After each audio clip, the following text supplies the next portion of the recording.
অতি লজ্জাৰ বিষয় মানৱ নেশ্যনেল পাৰ্কৰ ভিতৰত এটা ঢেকীয়াপতীয়া বাঘ হত্যা কৰিলে। হত্যা কৰা কথাটো বন বিভাগে কিন্তু গম নাপালে।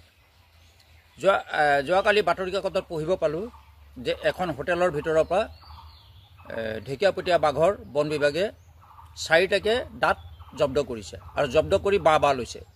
অতি দুৰ্ভাগ্যজনক, অতি লজ্জাৰ বিষয়।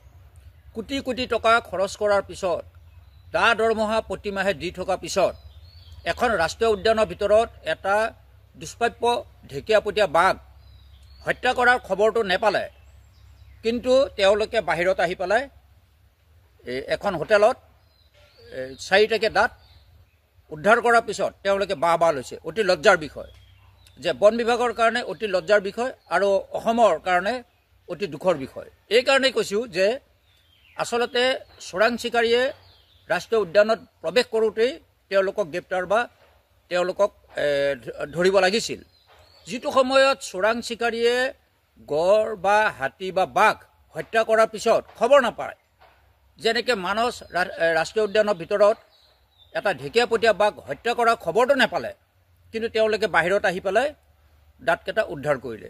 ই কিন্তু দুৰ্ভাগ্যজনক বিষয়, এইকাৰণে যে কোটি টকা খৰচ কৰাৰ পিছত, দা দৰমহা দি থকাৰ পিছত ৰাষ্ট্ৰীয় উদ্যানৰ ভিতৰত চোৰাং চিকাৰী প্ৰৱেশ কৰা কথাটো তেওঁলোকৰ যদি জ্ঞাত নহয়, তেতিয়াহ'লে ইয়াতকৈ আৰু দুৰ্ভাগ্যজনক বিষয় একো নাই। গতিকে মাননীয় বনমন্ত্ৰী লগতে মাননীয় মুখ্যমন্ত্ৰী মহোদয়ক আমি অনুৰোধ কৰিছোঁ যে আচলতে বন বিভাগত হৈছে কি, যে দুষ্প্ৰাপ্য পৃথিৱীৰ বিখ্যাত ঢেকীয়াপতীয়া বাঘ আজি ক্ৰমান্বয়ে নোহোৱা হৈ গৈছে। ৰাষ্ট্ৰীয় উদ্যানত কোটি কোটি টকা খৰচ কৰাৰ পিছতো, টাইগাৰ প্ৰজেক্টৰ কোটি টকা অহাৰ পিছতো চোৰাং চিকাৰীয়ে গৈ অভয়াৰণ্যৰ ভিতৰত, ৰাষ্ট্ৰীয় উদ্যানৰ ভিতৰত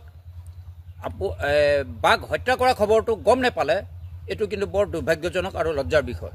মই ভাবোঁ যে অনতিপলমে মাননীয় চন্দ্ৰমোহন পাটোৱাৰীদেৱে মানসত থকা বন বিভাগৰ বিষয়াসকলৰ ওপৰত কৈফিয়ত তলব কৰিব লাগে। কেনেকৈ, কিয়, কোনদিনাখন, কেতিয়া বাঘটো হত্যা কৰিলে, এই কথাটো যদি নাজানেই, তেতিয়াহ'লে তেওঁলোকক কোটি কোটি টকা দৰমহা দিয়াৰ মই ভাবোঁ যে কোনো অনৰ্থক।